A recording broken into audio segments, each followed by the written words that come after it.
నమస్తే. Welcome to citizens pulse. నేను మీ Rajesh. So, ఇప్పుడు తెలంగాణ రాష్ట్ర రాజకీయాల్లో కాంగ్రెస్ పార్టీ 2 ఏళ్ల క్రితం అధికారంలోకొచ్చింది. అధికారంలోకొచ్చిన తర్వాత సీఎంగా రేవంత్ రెడ్డి అయితే అయ్యారు గానీ, సహజంగా ఇప్పుడు రేవంత్ రెడ్డి కాంగ్రెస్ పార్టీకి సీఎం అయినంక కూడా ఇంకా సింక్ అవుతున్నారా? అవ్వట్లేదా? ఎందుకంటే కాంగ్రెస్ పార్టీ రాజకీయానికి సీఎం రేవంత్ రెడ్డి సింక్ అయినట్టు కనపట్ల. ఎందుకు అనంటే ఇప్పుడు సీఎం రేవంత్ రెడ్డి టార్గెట్‌గానే ఆయన నిప్పు రాజేసి ఇతర దేశాలకు వెళ్ళిపోయాడు. 15 రోజుల పాటు టూర్‌కి సంబంధించి ఆయన ఇప్పుడు స్టూడెంట్ అవతారం ఎత్తాడు. దావోస్ టూర్ అయిపోయింది. దావోస్ తర్వాత ఇప్పుడు స్టూడెంట్ అవతారం ఎత్తి అక్కడ యూనివర్సిటీలో హార్వర్డ్ యూనివర్సిటీలో పాఠాలు నేర్చుకుంటూ ఉన్నాడు. సరే ఇదంతా ఒక సెపరేట్ కోణం. కానీ సహజంగా కాంగ్రెస్ పార్టీకి అధికారంలోకి వచ్చేటప్పటికి కూడా ప్రతిపక్షం అవసరం లేదు. ఎందుకంటే ఆ పార్టీ చెందినటువంటి నాయకులే ప్రతిపక్ష పాత్ర పోషిస్తూ ఉంటారు. అది ఇప్పుడు సీఎం రేవంత్ రెడ్డి ఎనకాల చాలా పెద్ద గేమ్ జరుగుతున్నట్టు కనిపిస్తుంది తెలంగాణ రాష్ట్రంలో. ఎందుకంటే నైని కోల్ బ్లాక్ సంబంధించినటువంటి అంశం ఎప్పుడైతే తెర మీదకొచ్చిందో, ఇప్పుడు బీఆర్ఎస్ పార్టీకి ఒక అతిపెద్ద అస్త్రం దొరికినట్టుగా కనిపిస్తోంది. ఎందుకంటే ఇప్పుడు వాళ్ళు తాజాగా నిన్న గవర్నర్‌ని మీట్ అవ్వటం, దీనికి సంబంధించినటువంటి వ్యవహారంలో ఖచ్చితంగా చర్యలు తీసుకోవాల్సిందే అని అంటాం. నిగ్గు తేల్చాల్సిందే. ఒకవేళ గవర్నర్ మీద నమ్మకం ఉంది. గవర్నర్ గనక మాకు దీన్ని పూర్తిగా చర్యలు తీసుకోకపోతే ఖచ్చితంగా మేము ఉద్యమిస్తాం అని కేటీఆర్ లాంటోళ్ళు చెప్పారు. ఇప్పుడు కేటీఆర్ ప్రధాన ప్రతిపక్షం నుంచి కొంత డ్రైవ్ చేస్తూ ఉన్నాడు రాజకీయాల్ని తెలంగాణ రాష్ట్రంలో. ఇప్పుడు ఆయన తెలంగాణలో సీఎం అంటే చీఫ్ మినిస్టర్ కాదు, కోల్ మాఫియా అంటూ ఉన్నారు. తప్పకుండా న్యాయం చేసే ప్రయత్నం చేస్తాను అని గవర్నర్ గారు మాకు హామీ ఇచ్చారు. వారి మీద విశ్వాసంతో మేము ముందుకు పోతున్నాం. ఒకవేళ న్యాయం జరగకపోతే తప్పకుండా కార్మిక లోకం మొత్తాన్ని కదిలించి సింగరేణి కోల్ బెల్ట్ లో మా టీబీజీకేఎస్ ఆధ్వర్యంలో మా గౌరవాధ్యక్షులు మా కొప్పుల ఈశ్వర్ మాజీ మంత్రి గారి ఆధ్వర్యంలో సింగరేణి ప్రాంతంలో జరుగుతున్న ప్రతి కుంభకోణం విషయంలో కార్మిక లోకం మొత్తాన్ని కూడా చైతన్యపరుస్తాం. తప్పకుండా ఈ అంశాన్ని వదిలిపెట్టమని చెప్పి సీఎం అంటే తెలంగాణలో చీఫ్ మినిస్టర్ కాదు, సీఎం అంటే కోల్ మాఫియాకి నాయకుడిగా ఇవాళ రాష్ట్ర ప్రజలు ముఖ్యంగా సింగరేణి కార్మికులు భావించే పరిస్థితి వచ్చింది. సో ఇప్పుడు ఇదంతా జరుగుతున్నటువంటి వ్యవహారం అంతా చూస్తే కింగ్ పిన్ గా సూదిని సృజన్ రెడ్డి ఆ పేరు ప్రధానంగా ఇప్పుడు కోల్ సంబంధించినటువంటి వ్యవహారంలో వినిపిస్తూ ఉంది. సరే ఇప్పుడు నైనీ బ్లాక్ సంబంధించినటువంటి కేంద్ర ప్రభుత్వం కొంత కిషన్ రెడ్డి అయితే మాత్రం ఆ యొక్క కేంద్ర మంత్రిగా ఎక్కడ కూడా ఇంకా పూర్తి స్థాయిలో ఆయన బ్లాస్ట్ అవ్వల. కానీ కేంద్ర కోల్ మినిస్టర్ అయితే ఒక కమిటీని వేయటం, ఎంక్వైరీ జరగటం ఇదంతా జరుగుతోంది. కానీ ఇప్పుడు ఒక రకంగా చెప్పాలంటే బీఆర్ఎస్ పార్టీకి అతిపెద్ద అస్త్రం అయితే కాంగ్రెస్ పార్టీ ఇచ్చేసింది. కోల్‌కు సంబంధించినటువంటి వ్యవహారంలో. సింగరేణి కార్మికులు, సింగరేణి బొగ్గుకు సంబంధించినటువంటి అంశం ఇప్పుడు రాష్ట్ర రాజకీయాల్ని షేక్ చేస్తూ ఉన్నాయి. అంటే సింగరేణి యొక్క పరిధి కూడా చూసుకుంటే ఆల్మోస్ట్ మనకు 4, 5 జిల్లాల్లో సింగరేణి కార్మిక లోకం ఉంటుంది. అంటే కార్మికుల యొక్క శ్రమను కాంగ్రెస్ పార్టీ కొల్లగొడుతోంది అనేది సుస్పష్టంగా అర్థమవుతుంది. అయితే ఇక్కడ నేను ఎందుకు ఇదంతా నేపథ్యం చెప్పానంటే, ఇప్పుడు నైనీ కోల్ బ్లాక్ సంబంధించి వ్యవహారం కాకరేగుతోంది. అంటే ఇప్పుడు నైనీ కోల్ బ్లాక్ సంబంధించినటువంటి టెండర్లు ఎప్పుడైతే రద్దు చేసిందో కాంగ్రెస్ పార్టీ, ఖచ్చితంగా స్కామ్ జరిగింది అని కాంగ్రెస్ పార్టీ ఒప్పుకున్నట్టుగా అయింది. అది ఇండైరెక్ట్ గానే రద్దు చేయటం అనేది అంటే ఆరోపణలు రావటం, రద్దు కావటం ఇదంతా కూడా చకచక జరిగిపోయినాయి. సో ఇప్పుడు రద్దు అయినాయి అంటే ఇన్ ద సెన్స్ ఖచ్చితంగా ఏదో జరిగింది అనైతే తేటతెల్లమైపోయింది. సో ఇప్పుడు ప్రధానంగా కాంగ్రెస్ పార్టీలో అధికారంలో ఉన్నటువంటి వాళ్ళే ఇప్పుడు గోతులు తీసుకుంటూ ఉన్నారు ఒకరికొకరు.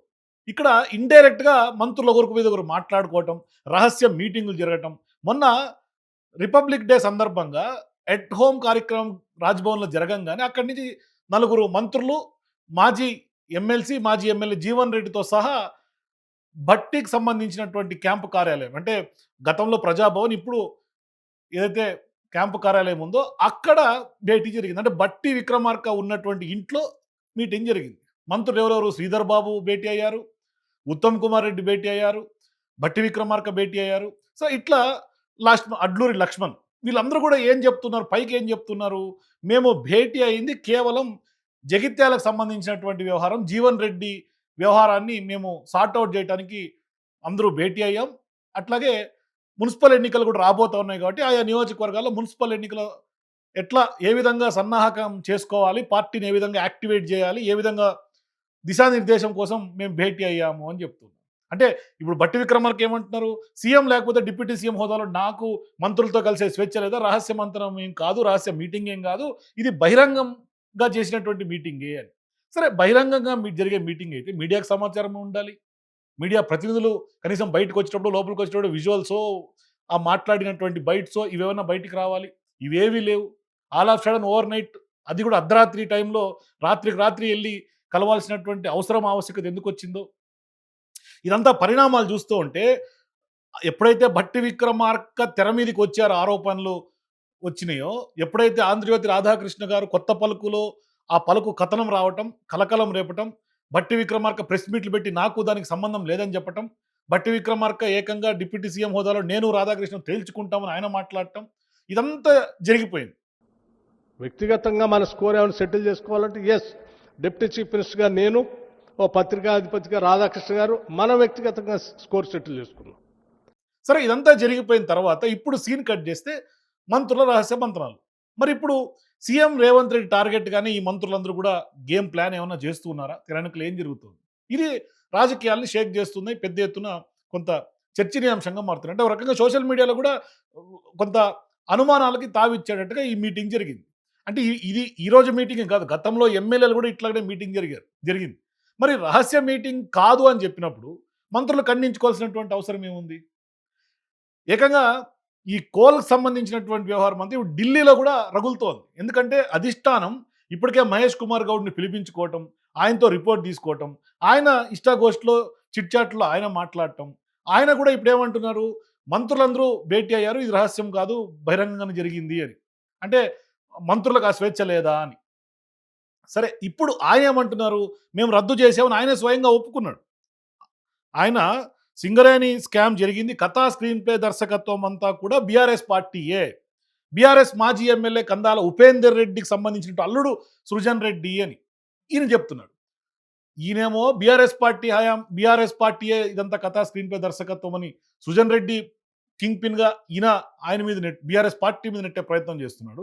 బీఆర్ఎస్ పార్టీ నాయకులు వాళ్ళందరూ కూడా సీఎం రేవంత్ రెడ్డి సంబంధించినటువంటి బావమరిది సూదిని సృజన్ రెడ్డి అని వీళ్ళు ఇటు నెట్టే ప్రయత్నం చేస్తూ ఉన్నారు. సహజంగా అధికార పార్టీలో గడిచినటువంటి 2 ఏళ్లుగా జరిగిన తర్వాతనే అధికార పార్టీకి సంబంధించిన వాళ్ళే కొంత ఇటువంటి కార్యక్రమాల్లో ఇన్వాల్వ్ అయ్యే అవకాశం ఉంటుంది. కానీ ప్రతిపక్షంలో ఉన్నటువంటి బీఆర్ఎస్ పార్టీ ఎంత అల్లుడైనా, ఎంత మాజీ ఎమ్మెల్యే అయినా వాళ్ళకి ఏమి అక్కడ శాసించే అధికారాలు ఉంటాయి? సింగరేణి కోల్ స్కామ్‌లో ఇప్పుడు కాంట్రాక్టర్ల విషయమైనా, లేదంటే గనక ఆ సంబంధించినటువంటి సైట్ విజిట్ సంబంధించినటువంటి సర్టిఫికెట్‌లకు సంబంధించినటువంటి ఆ యొక్క రూల్స్ అండ్ రెగ్యులేషన్స్‌లో అజమాయిషీ గాని, ఆధిపత్యం గాని అధికార పార్టీది ఉంటుంది గానీ, అది సింగరేణికి సంబంధించినటువంటి పాలక మండలి, అధికార పార్టీ వాళ్ళకి అనుసంధానంలో జరుగుతుంది.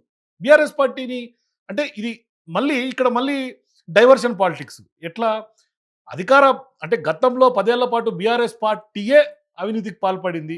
బీఆర్ఎస్ పార్టీయే ఇదంతా చేసింది. వాళ్ళకి అనుసంధానంలోనే జరిగింది అని అటునెట్టే ప్రయత్నం చేస్తూ ఉన్నారు. ఏది ఏమైనా ప్రజలైతే అన్నీ గమనిస్తూ ఉన్నారు. ఎంత మంత్రులు మేము రహస్య మంత్రాలు కాదని చెప్పుకున్నప్పటికీ కూడా ఇప్పుడు అంటే మంత్రులు మున్సిపల్ ఎన్నికల కోసమో, లేదు అంటే జగిత్యాలకు సంబంధించినటువంటి వ్యవహారంలో అనే ఇట్లా ఇటు పైకి కవరప్ చేసుకోవచ్చు కానీ అసలు విషయాన్ని దాచలేరు ఎవరు కూడా. ఎందుకంటే జగిత్యాలకు సంబంధించినటువంటి ఎమ్మెల్యే ఈరోజు ఓవర్ నైట్‌లో ఫ్లేర్ అప్ అయినటువంటి ఇష్యూ కాదు.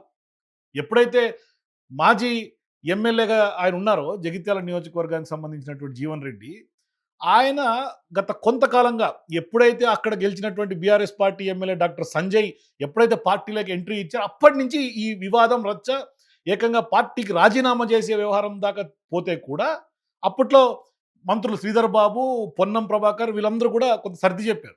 మరి ఇప్పుడు ఒకవేళ అదే గనక మనం ఆ కోణంలో గనక చూడదలుచుకుంటే మరి పొన్నం ప్రభాకర్ ఎందుకు ఈ మీటింగ్‌లో లేరు? ఆయన కూడా ఉమ్మడి కరీంనగర్ జిల్లాకు చెందినటువంటి మంత్రే కదా! అడ్లూరి లక్ష్మణ్, శ్రీధర్ బాబు అంటే ఇదంతా కూడా అసంతృప్తి వర్గం భేటీ అయినట్టుగా కనిపిస్తోంది. క్యాంపు కార్యాలయంలో భట్టి విక్రమార్క ఆధ్వర్యంలో. మరి ఇప్పుడు కాంగ్రెస్ పార్టీలో ఇప్పుడే కాదు సహజంగా కాంగ్రెస్ పార్టీ రాజకీయం అంటేనే ఇది. కాంగ్రెస్ పార్టీ రాజకీయం ఈ విధంగానే ఉంటుంది.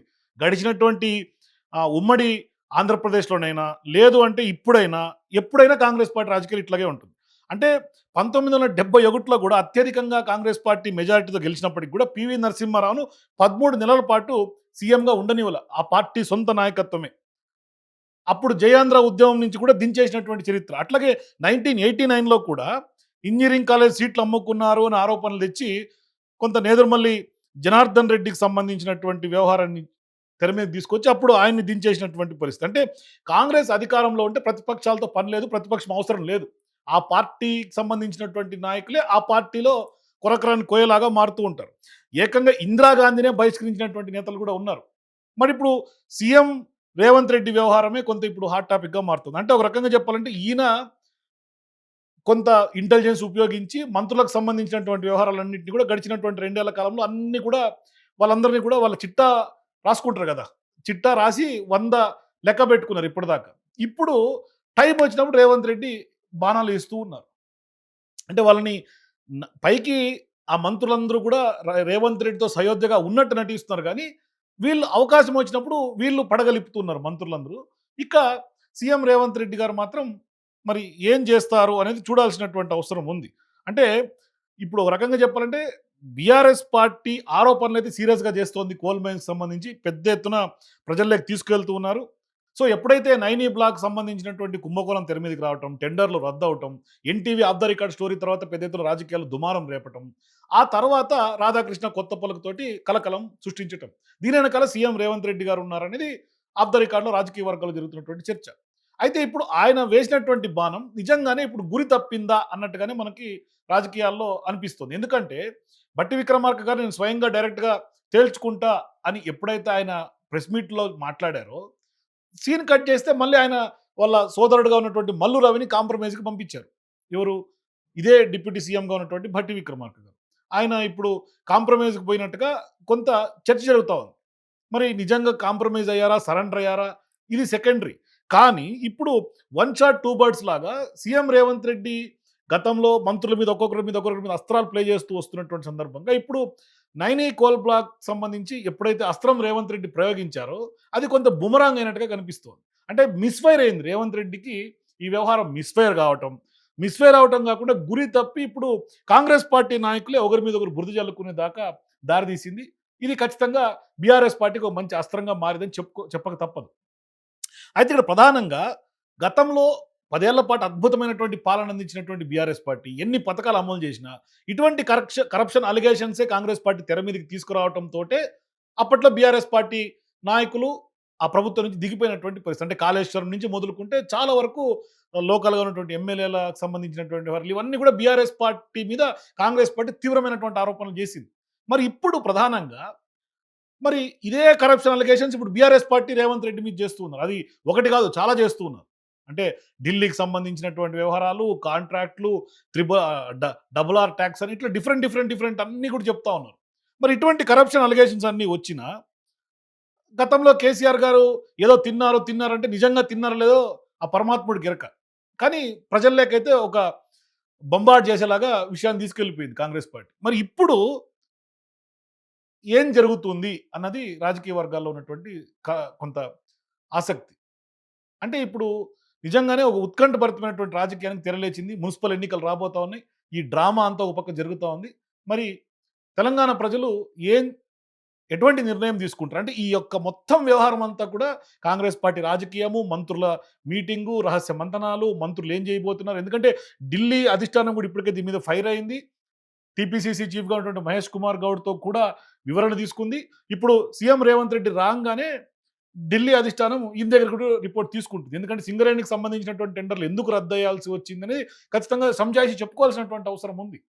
మరి ఏ కోణంలో రద్దు చేయాల్సొచ్చింది? ఆరోపణలు జరగంగానే రద్దు చేసేస్తే సరిపోతుందా? ప్రజలకు సమాధానం చెప్పాల్సినటువంటి అవసరం ఉంది. ఇదంతా కూడా కాంగ్రెస్ పార్టీ అధిష్టానం కూడా చాలా సీరియస్‌గా తీసుకుంది అనే వ్యవహారం ఢిల్లీ నుంచి మనకు అందుతున్నటువంటి ఇన్‌పుట్స్.